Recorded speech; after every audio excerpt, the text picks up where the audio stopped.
Hey guys, today we've got two really interesting and brand new cars. And in this video we're going to compare a Genesis to an Acura. And really this is about luxury versus sportiness, or don't you agree, Tommy? No, I totally disagree. The Genesis is both more sporty and more luxurious and pretty much better in every way than the Acura.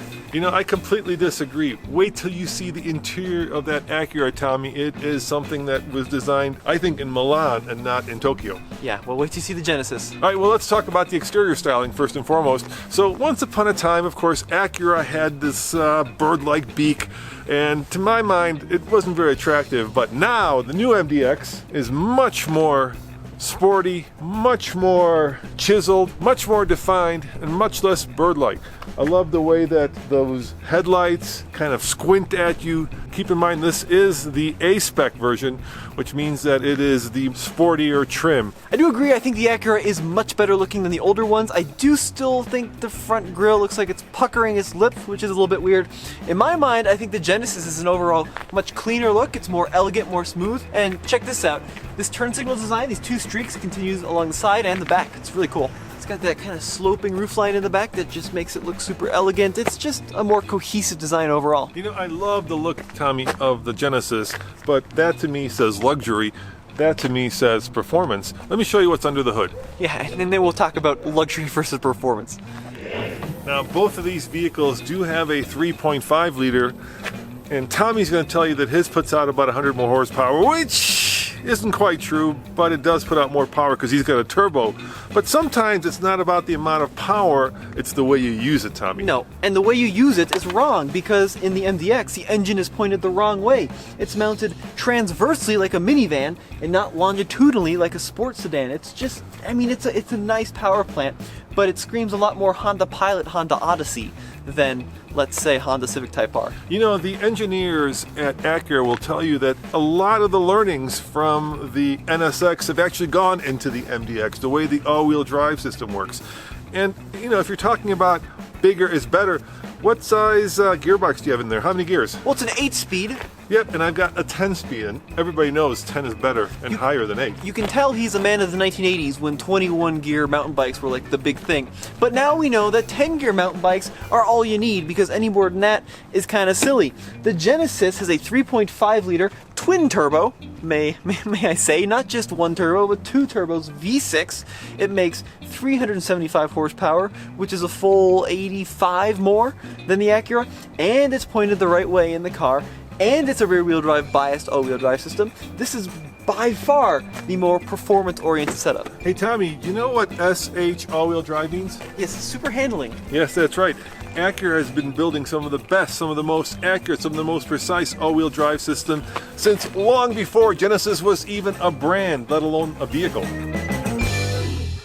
Tommy, look at this ultimate harmony of leather and metal and just a cacophony of incredible workmanship. It is very nice, I agree. I think they did a really good job on the interior, especially the steering wheel. I think it's probably one of the best in the industry with the paddle shifters. It's really nice. It has an almost unusable infotainment system. All right, I'll give you that. The infotainment is a little bit clunky. For some reason, Acura has decided to give it this kind of funky little touch pad that I'm still trying to figure out. But how cool is that? Did you see that? Yeah, that's also cool. It pops out. Look, your chargers pop out. I mean, somebody gave a lot of thought. Plus, look at this beautiful knob in the center. You can change your drive modes, including dynamic mode. Let's talk about this beautiful design element where you can take your phone and just place it here beautifully in the center and charge it. I'm sitting here thinking to myself, I feel like I'm in a much more expensive car. And by the way, yours is a much more expensive car, by like $8,000. Yeah, that's a great point, but let's talk about the infotainment system for a second, because it looks like it should be a touchscreen, which should make a lot of sense, but it isn't a touchscreen. Also, the volume knob is not here in the center of the dash, so when all of my friends go to change the volume, oop, they put it in eco mode. They didn't actually put the volume down. The volume knob is right there. What's wrong with that? It's just initially you want to grab here. It's all lined up. Do you like the push buttons? No, I hate the push buttons. Yeah, the push buttons aren't great. No, I'm not a push button fan. I like the red. That's really cool, and I like overall the quality materials are great. But let's talk about the infotainment for a second. No, I'm kidding. Let's go and talk about your infotainment. So Tommy, mine costs $58,000. How much is this one? Well, this one is $66,000 because you get 2 turbos and an incredible interior. Now, the Acura interior is very nice. I think the Genesis is just as nice, if not better. The blue is a little weird. That's a little bit 1970s Supper Club. The steering wheel is a little weird, Tommy. It looks like Stewie's head from The Family Guy. Well, I will say that when you actually use a steering wheel, the quality of leather is some of the best in the world. The screen is much bigger than the Acura's. Yeah, that's the other thing I don't get. Why is it like shaped like a skateboard? Well, okay. I mean, I want wide and tall, not long and narrow. But yeah, because the Acura is so tall and narrow. No, it's also wide and narrow. That one right there is 12.3 inches. This is 14.5. It's so much better than the Acura system. It's quicker, it's easier to use, it's more intuitive. You can use it like a touchscreen. If you want, you can also use this little weird mouse pad thing. Just don't. Use it as a touchscreen. I love it. It's good. Now look at this too. Every part of silver shiny thing you see in here is not some kind of crummy plastic. It's a really cold to the touch material.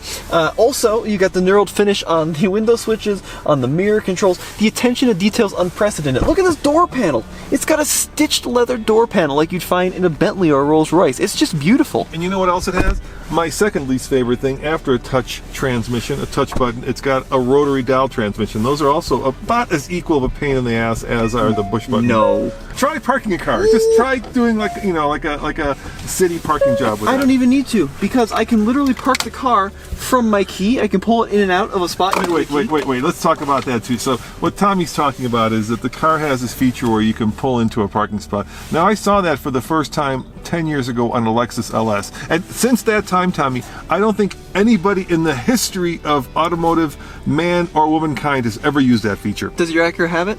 No. Well, then it's better. Your argument's nullified. Because nobody ever used Other things it has, Mr. Off-Road, it has a center differential lock button here, a hill descent control. It also has drive modes just like the Acura. You have to admit. Where's your dynamic all-wheel drive super handling? Why are you so into that? Because it's cool and it works. It's real. You drive at 40 miles an hour everywhere. Why do you need super handling all-wheel drive? Why is that a thing that matters to you? The attention to detail is like none other in here. It's excellent.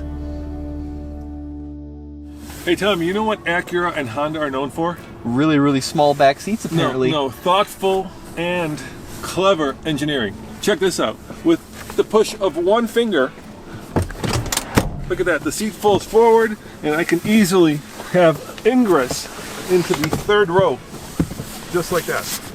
Okay, that's great. So also, this does this thing.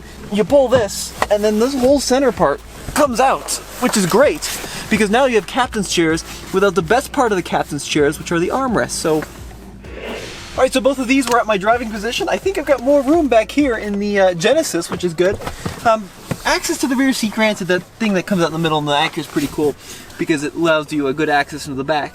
This one's a little tighter for sure, getting into the third row. And then back here, that cool sloping roofline that gives it that neat look makes this pretty crap, actually. Yeah, the third row is not excellent, and the GV80, it may be for really little kids, but at least the leather's good.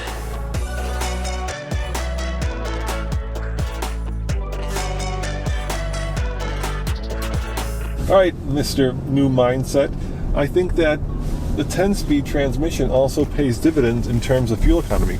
Yes, I mean, there certainly are advantages. This one's rated at 21 combined. It's not excellent, is it?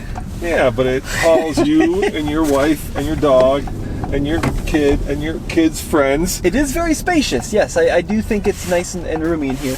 Here, I'll put you in sport mode, which should be where the volume knob is. But there we go. So in the sport mode, you get a cool animation. I think that the car overall does drive well. I mean, it is a nice vehicle to drive. It's lacking some of the pizzazz in the engine department. Look, here's the thing, right? This is a vehicle that people will take to bring their kids to school and drive it to work. This is not a sports car.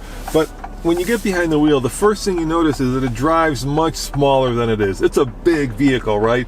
And it doesn't feel that big. It feels like it's sporty and, you know, wants to go out and play. Right, let me pour it here. Here we go. And it sounds okay, right? It's not too coarse. It's not too quick, but it doesn't sound bad. Yeah, it's got a good sound, but emphasis on the not too quick, especially to mile above sea level. So when you turn on the turn signal in the Genesis, it's not as loud, and it displays what's in your rear three-quarter, so you know if there's a car in the blind spot. Question is, how quick is it, Tommy? Well, with 375 horsepower, I don't think it's going to be a cabbage cart. There's also a smaller 4-cylinder available, but let's see how it does. Yep. Okay, merging onto the main road. Do with the beans. Oh yeah, it's pretty good. It doesn't sound as good, but I think it gives you a nice shove down the road. It feels like a big, heavy, luxurious car. The Acura to me feels and drives smaller than it is. This feels and drives as big as it is. Right, but it will hustle around if you want it to. And when you're cruising down the American roads, which are straight forever, it's very comfortable. So Tommy, I gotta admit, I'm super impressed by the Genesis, but at the same time, I think that Acura nailed it out of the ballpark on the MDX. Once again, I think it's luxury versus sport. I mean, I think they're both great cars, and the Acura is better value, especially at this price point. But for me, I think the Genesis just feels far more premium than the Acura. I also think it's much quicker, and just in some ways better to drive, although the Acura is probably better for families. You know, the other thing about the Genesis, and let's be real about this, most people don't know what a Genesis is, right? I mean, it's Hyundai's luxury brand.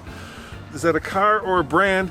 And what about like the snob appeal? Let's face it, if you're buying one of these cars, you want to be able to tell and brag to your neighbors that you have an Acura.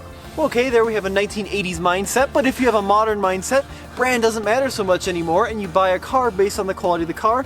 The Acura is excellent, it's good value, it's better for families, but the Genesis just feels so much more premium and just overall a little bit nicer.